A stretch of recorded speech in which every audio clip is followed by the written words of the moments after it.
Today, we're going to look at the felons that were foolish enough to hire a hitman on Craigslist, steal a penguin from a zoo, and post their own mugshot on Facebook, as we check out the dumbest criminals that got away with it until they didn't.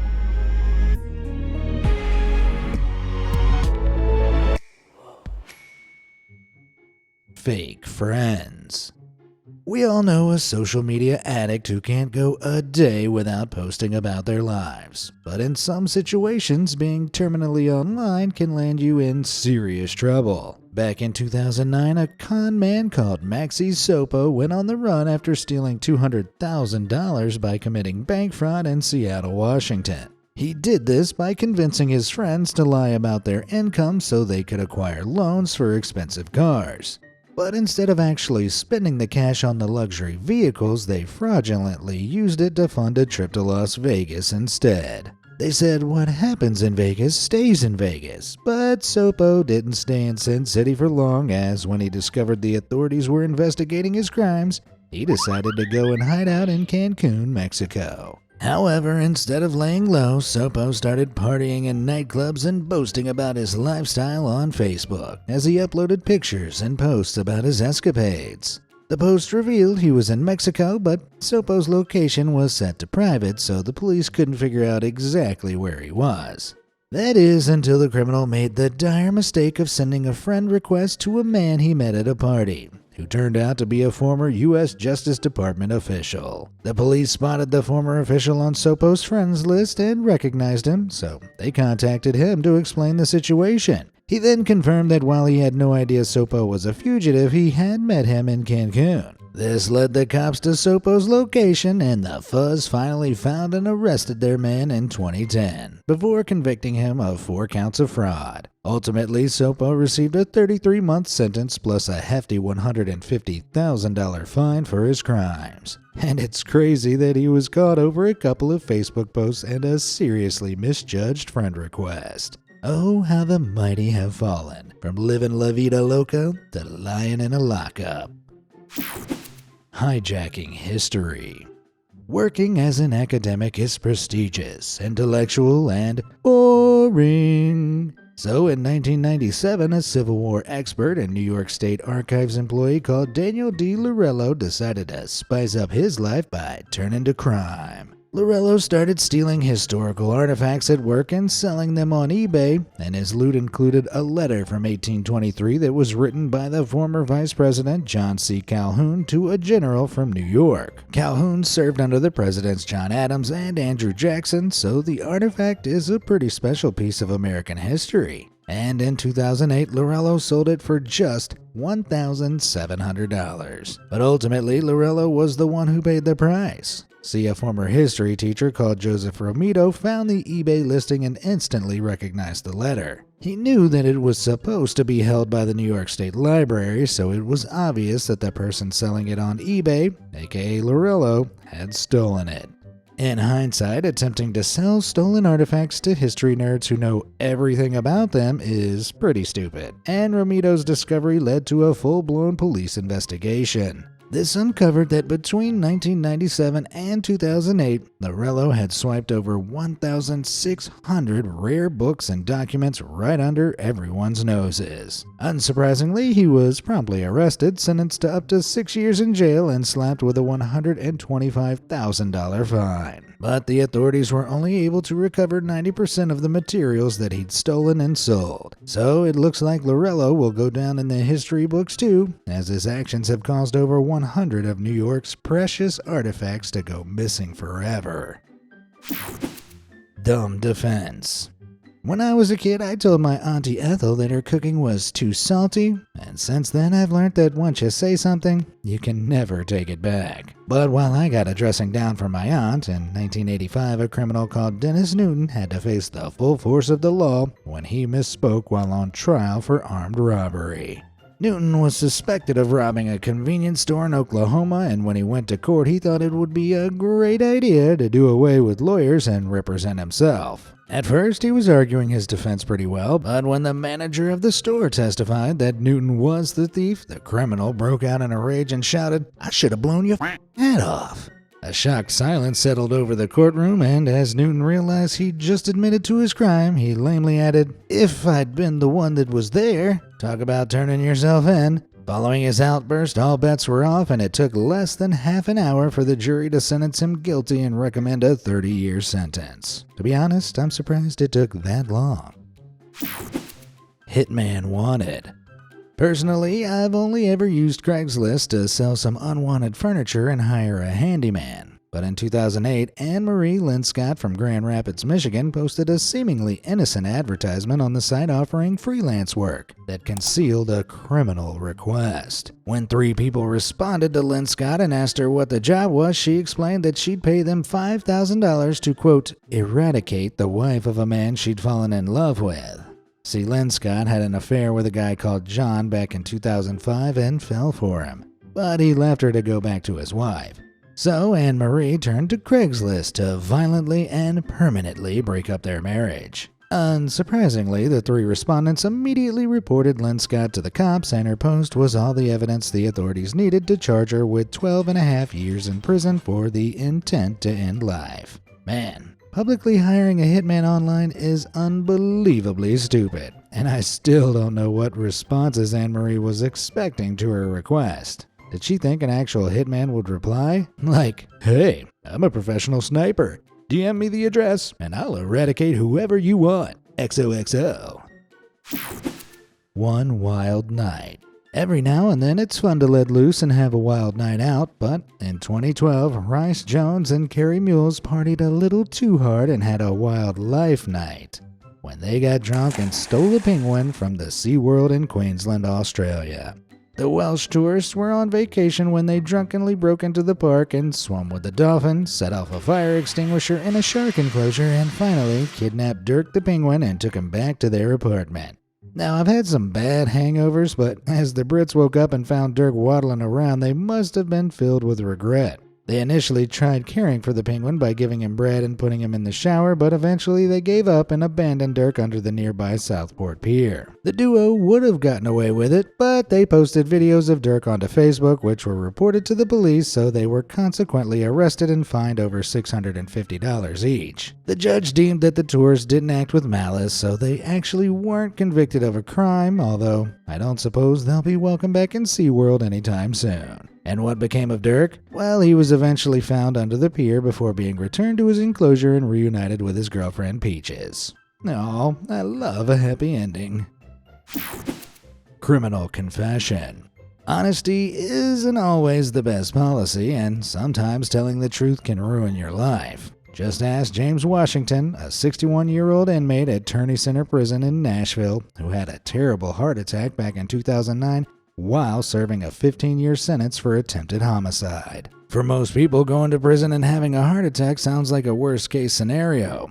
But as Washington lay on his deathbed, he made his situation 1,000 times worse by revealing his deepest, darkest secret to a prison guard. The 47-year-old convict really thought he was going to die, so he confessed that he was the man who committed a brutal homicide that had gone unsolved since 1995. The investigation had been abandoned due to a lack of DNA evidence, so Washington decided to finally clear his guilty conscience. But to his surprise, he made a full recovery from the heart attack. And when his health started to improve, the authorities were able to charge him with the crime. Washington tried to take his confession back after he survived, but the damage was done, and his 15-year sentence was upgraded to a life sentence of at least 51 years for the 1995 case. So when Washington was released from hospital, he returned to prison with no release date in sight, and he's still locked up today, all due to his honesty and the wonders of modern medicine.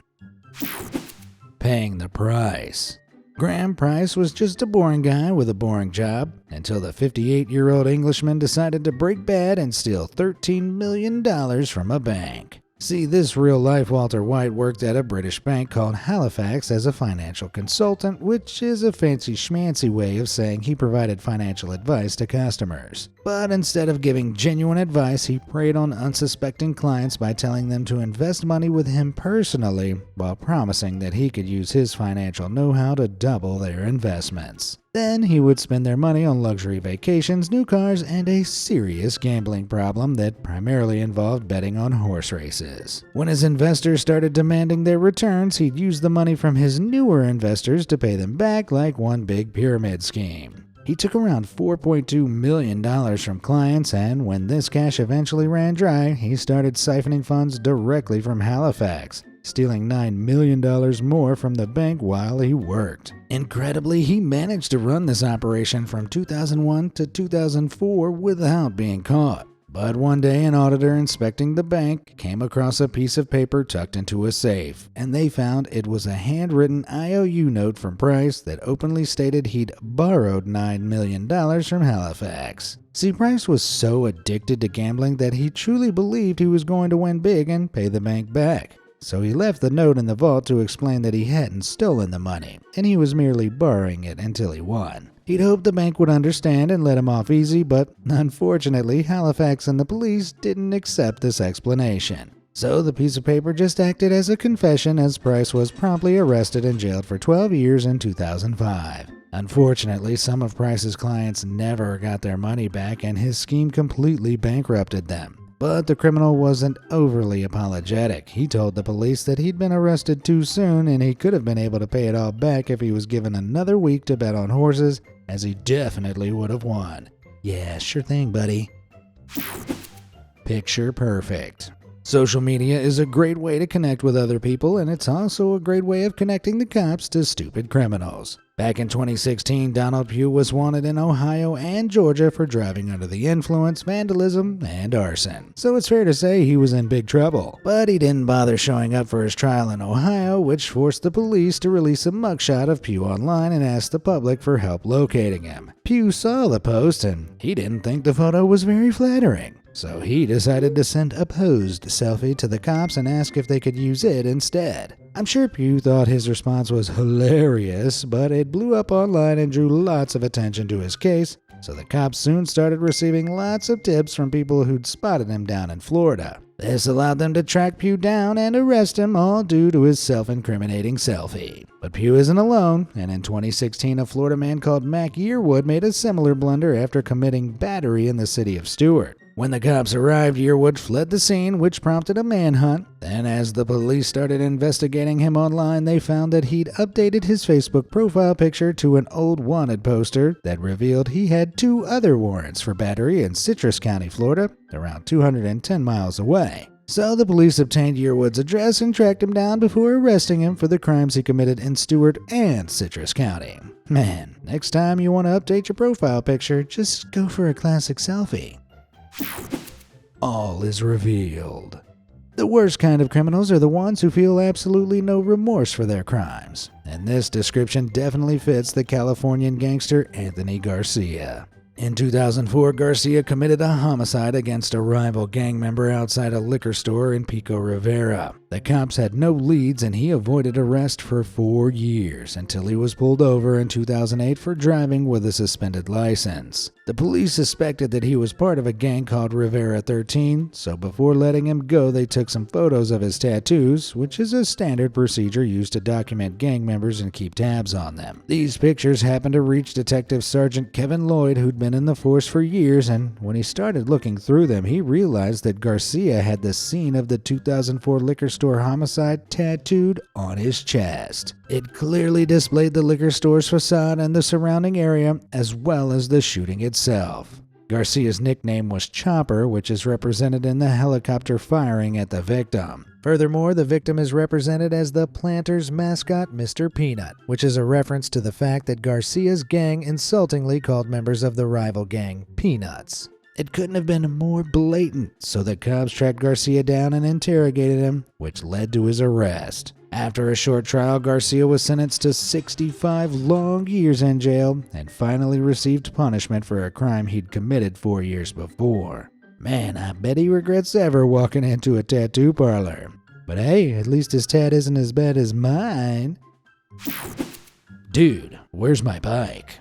When I was a kid, I stole my friend Rosie's favorite toy, and felt so bad that I gave it back the very next day and burst into tears. But some adults don't have such a guilty conscience, and in 2013, a 57-year-old from San Francisco called Marquis Moore made it clear that he had no problem stealing other people's property. Marquis was, in fact, a serial bicycle thief who'd stolen 10 bikes and over 100 bike parts from different owners before attempting to sell them online. In 2013, he found a buyer for a stolen bike on Craigslist and arranged to meet them at Ashby Transit Station in Berkeley. But when he arrived, he discovered that he'd been tricked. See, one of Moore's victims had spotted his own stolen bicycle being sold on Craigslist, so he arranged to buy it and contacted the cops. They then arranged a sting operation at Ashby Transit Station, and as Marquis arrived for the sale, the police swept in to arrest him. Marquis faced charges of possession of stolen property, and he was held in jail with a bail fee of $105,000, marking his end as the Bay Area bike burglar. All because he was stupid enough to sell a stolen bike online without realizing he was selling it to the very person he stole it from. James and the GPS. They say the definition of insanity is doing the same thing over and over again and expecting different results. But I think it's the definition of stupidity, and in 2008 a criminal was dumb enough to commit the same crime over and over again, whilst being watched by the cops. See, James Wombles committed several burglaries in Miami County, Ohio between December 2008 and January 2009, and as he got away with some stolen electronics and guns, he thought he'd committed the perfect crime. But the cops soon tracked him down and arrested him in his car because Wombles had burgled those houses while wearing a GPS ankle monitor. See, prior to these home invasions, he'd previously been caught and convicted for stolen property charges in Greene County, and afterwards he was fitted with an ankle monitor that tracked his movements 24/7. As a result, when Wombles went out and committed the Miami County invasions, the police could see that he'd visited all the crime scenes. Then they used the ankle monitor to track down his exact location to arrest him, and they found him sitting in a car filled with the stolen items, which gave them all the evidence they needed to sentence him to 10 years in jail. Snapchat snitch. In the movies, criminals tend to escape from the cops with action-packed chase sequences that involve sports cars and explosions. So it isn't any surprise that when a criminal from Maine tried to avoid arrest by going home and hiding in a kitchen cabinet, he wasn't so successful. See, in 2015, Christopher Wallace, note not the Notorious B.I.G., had been evading the cops for several weeks after committing a burglary when he decided to sneak back home and hide out there. However, he made the dumb decision to post about his return on Snapchat, which prompted one of his friends to snitch and notify the police. The cops showed up and searched the house, but they couldn't find him. Then, just as they started to leave the property, Wallace posted on Snapchat again to tell his followers that the police would never find him because he was hiding inside a kitchen cabinet. The cops received another call about this second post, so they walked straight back to the kitchen, found Christopher, and arrested him, before charging him with burglary and throwing him in jail. Man, talk about a high-stakes game of hide-and-seek. Career criminal. I'll admit I'm fairly gullible, and I've been tricked into thinking the word gullible was written on the ceiling a couple of times. But hey, at least I'm not as naive as Alberto Lopez, a criminal who walked straight into an incredibly obvious trap that was laid by the cops. Back in 2016, Lopez was suspected of stealing $5,000 from the bank he worked at in Cottonwood, Arizona, but he evaded capture by skipping town and moving to Phoenix. After a year away, Lopez got homesick, so he decided to move back to Cottonwood and apply for a job hoping the coast was clear. This seems pretty foolish, and to make matters worse, the job listing he applied to was for a dispatcher with the Cottonwood Police Department. When the police reviewed his application, they conducted a background check and immediately discovered he had a warrant for his arrest. But instead of tracking him down, they decided to have a little fun by inviting Lopez for an interview. Incredibly, Lopez waltzed straight into the police station in his best suit, and as he sat down to be interviewed, he was put in cuffs and arrested for felony theft. God, I've had some rough interviews, but at least none of mine have resulted in me being thrown in jail. True crime novel.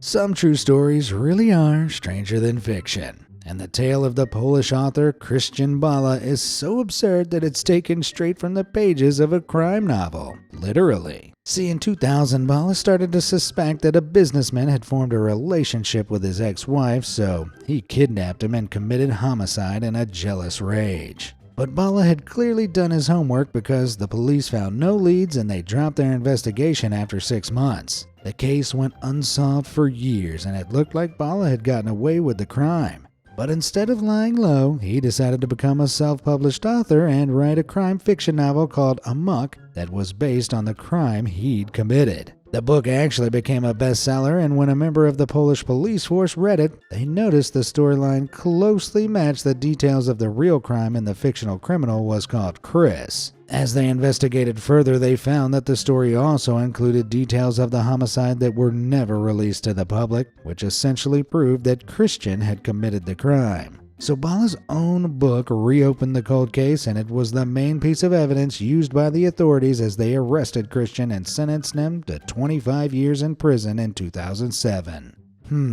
I get coming up with ideas is hard, Christian, but next time you get writer's block, I don't suggest writing down your darkest confession and publishing it for the world to see.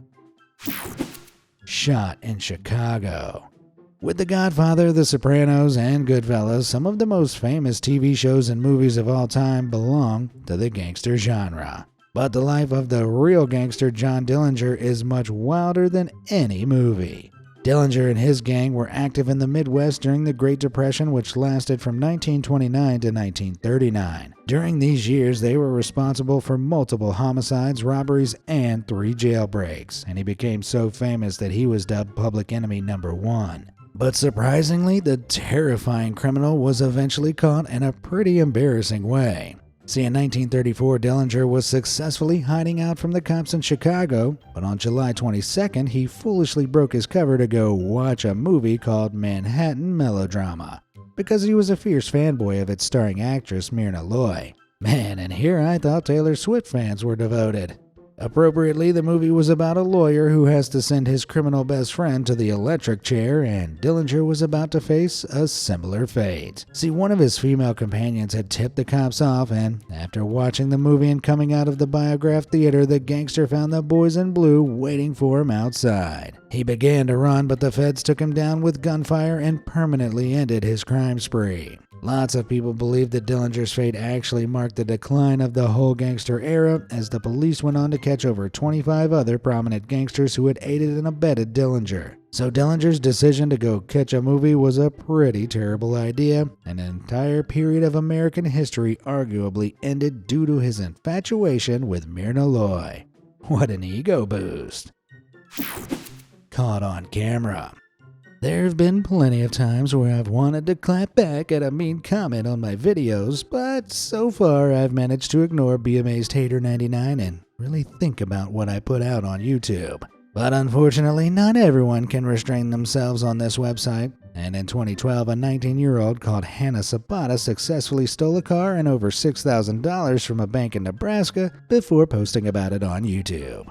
In a video entitled Chick Bank Robber, Hannah vividly described how she took the car and robbed the bank with a gun before showcasing the stolen money on camera. She also said she was going on a shopping spree the next day, but she never got to hit the mall because the cops saw the video, drove to her house, and arrested her the very next morning. Talk about rapid response. Sabata was ultimately sentenced to 10 to 20 years in prison for the bank robbery, showing the world exactly what you get for boasting about your crimes online. In fact, the only thing that I approve of from her video was her mention of how much she liked the band Green Day, although I wonder if her favorite song is American Idiot.